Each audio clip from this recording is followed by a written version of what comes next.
నారాయణుడు బ్రహ్మ వీళ్ళు వచ్చారు. ఏంటయ్యా నువ్వు ఇక్కడ ఇలా కూర్చున్నావు చెట్టు దొరలు అంటే, శని పట్టుకుంటా అన్నాడు కదా, ఎలా పట్టుకుంటాడు, నేను ఎవరికి కనపడకుండా ఉన్నాను నేను ఇక్కడ అన్న. ఆ పట్టుకున్నాడు కాబట్టి ఇక్కడ కూర్చున్నాడు ఈశ్వరుడు. అంటే ఎవరో కాదు ఆ కూర్చున్నాడు వాడు మనమే. అనంతమైనటువంటి ఈశ్వర స్వరూపమై ఉండి, మనం ఆత్మస్వరూపులమై ఉండి, నేను శరీరాన్ని అనే జీవుడిగా బతుకుతున్నామే. ఇది శని బట్టి మనం ఉంటాం. ఇది ఈ చెట్టు తరలో కూర్చొని ఉన్నాం కనుక ఈ మాయలో పడిపోకుండా, నేను జీవుణ్ణి కాదు, జీవేశ్వరయోహో అభేద, జీవుడని ఎవరైతే నువ్వు అనుకుంటున్నావో అది జీవుడు కాదు, ఈశ్వరుడు. నువ్వు ఈశ్వరుడి జ్ఞానస్వరూపం. కనుక మనకు కావాల్సింది జ్ఞానం.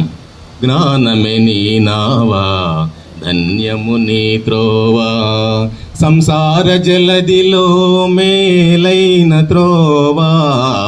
జ్ఞానమే నీ నావా, ధన్యము నీ త్రోవా.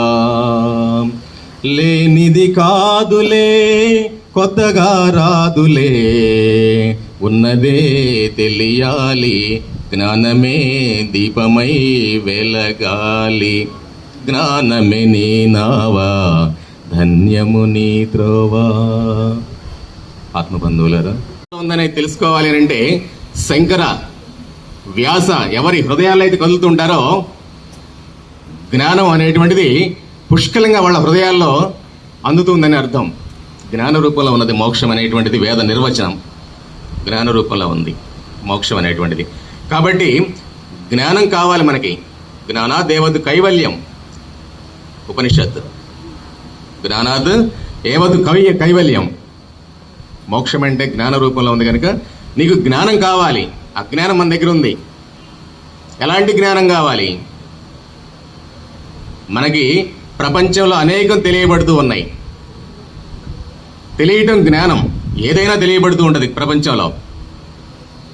తెలిసేవే ఉంటాయి ప్రపంచంలో కూడా.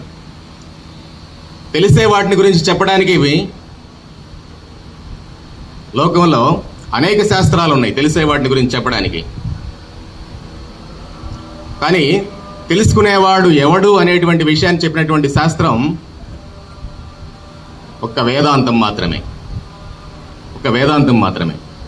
తెలుసుకునేవాడు ఎవరో తెలియకపోతే తెలిసేవి ఎన్ని ఉన్నా కూడా ఉపయోగం లేదు. అవన్నీ మనల్ని బాధ పెడతాయి కానీ మనల్ని కావాల్సినటువంటి ఆనందాన్ని అందించేటువంటి అవకాశమే లేదు.